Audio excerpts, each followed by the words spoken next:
بسم اللہ الرحمن الرحیم۔ صرف 5 منٹ کا مدرسہ قرآن و حدیث کی روشنی میں 14 ذی الحجہ۔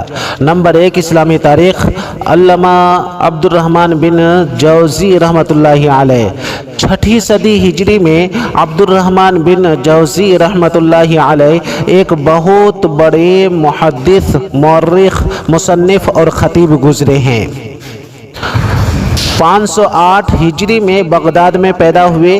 بچپن میں باپ کا سایہ سر سے اٹھ گیا اور جب پڑھنے کے قابل ہوئے تو ماں نے مشہور محدث ابن ناصر کے حوالہ کر دیا اور آپ نے بڑی محنت اور شوق کے ساتھ اپنا تعلیمی سفر شروع کیا۔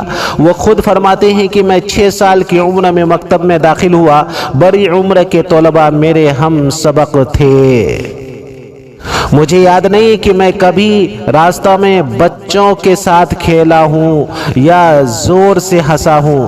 آپ کو مطالعہ کا بڑا گہرا شوق تھا۔ وہ خود بیان کرتے ہیں کہ جب کسی نئی کتاب پر میری نظر پڑ جاتی تو ایسا معلوم ہوتا کہ کوئی خزانہ ہاتھ آ گیا۔ میں نے صرف طالب علمی کے زمانہ میں 20,000 کتابوں کا مطالعہ کیا۔ 9 عمری سے ہی آپ تصنیف و تالیف کی طرف متوجہ ہو گئے اور تقریباً 1000 کتابیں لکھیں۔ آپ کی تصنیفات میں کتاب الموضوعات، صفۃ الصلاۃ اور سید الخاطر بہت بلند پایہ حیثیت رکھتی ہیں۔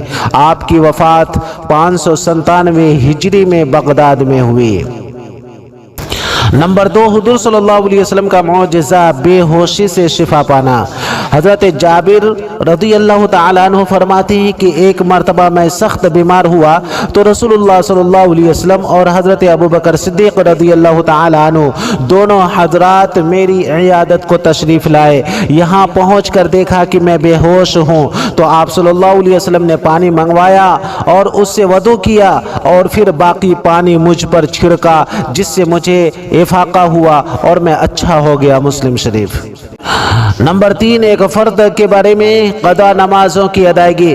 رسول اللہ صلی اللہ علیہ وسلم نے فرمایا، جو کوئی نماز پڑھنا بھول گیا یا نماز کے وقت سوتا رہ گیا تو اس کا کفارہ یہ ہے کہ جب یاد آئے اسی وقت پڑھ لے۔ ترمذی شریف۔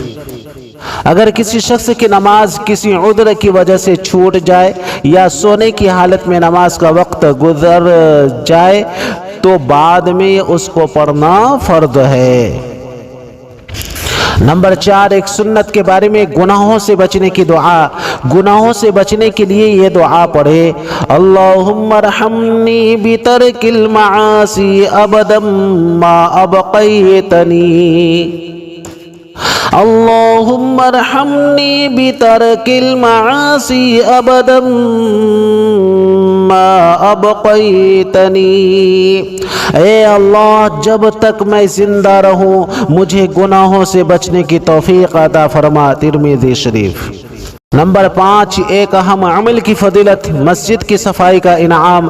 رسول اللہ صلی اللہ علیہ وسلم نے فرمایا، جو شخص مسجد کا کوڑا کرکٹ صاف کرے گا اللہ تعالیٰ اس کا گھر جنت میں بنائیں گے۔ ابن ماجہ۔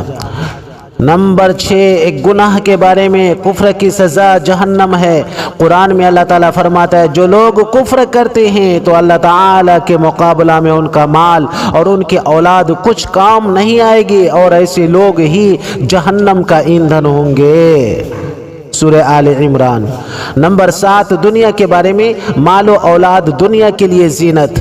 قرآن میں اللہ تعالیٰ فرماتا ہے، مال اور اولاد یہ صرف دنیا کی زندگی کی ایک رونق ہے اور جو نیک اعمال ہمیشہ باقی رہنے والے ہیں وہ آپ کے رب کے نزدیک ثواب اور بدلہ کے اعتبار سے بھی بہتر ہیں اور امید کے اعتبار سے بھی بہتر ہیں۔ لہذا نیک عمل کرنے کی پوری کوشش کرنی چاہیے اور اس پر ملنے والے بدلے کے امید رکھنی چاہیے۔ سورہ کہف۔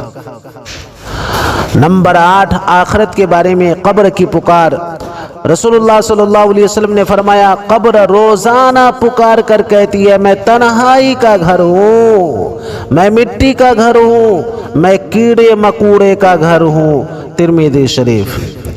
نمبر 9 طب نبوی سے علاج، بڑی بیماریوں سے حفاظت۔ رسول اللہ صلی اللہ علیہ وسلم نے فرمایا جو شخص ہر مہینہ 3 دن صبح کے وقت شہد چاٹے گا تو اسے کوئی بڑی بیماری نہیں ہوگی، ابن ماجہ۔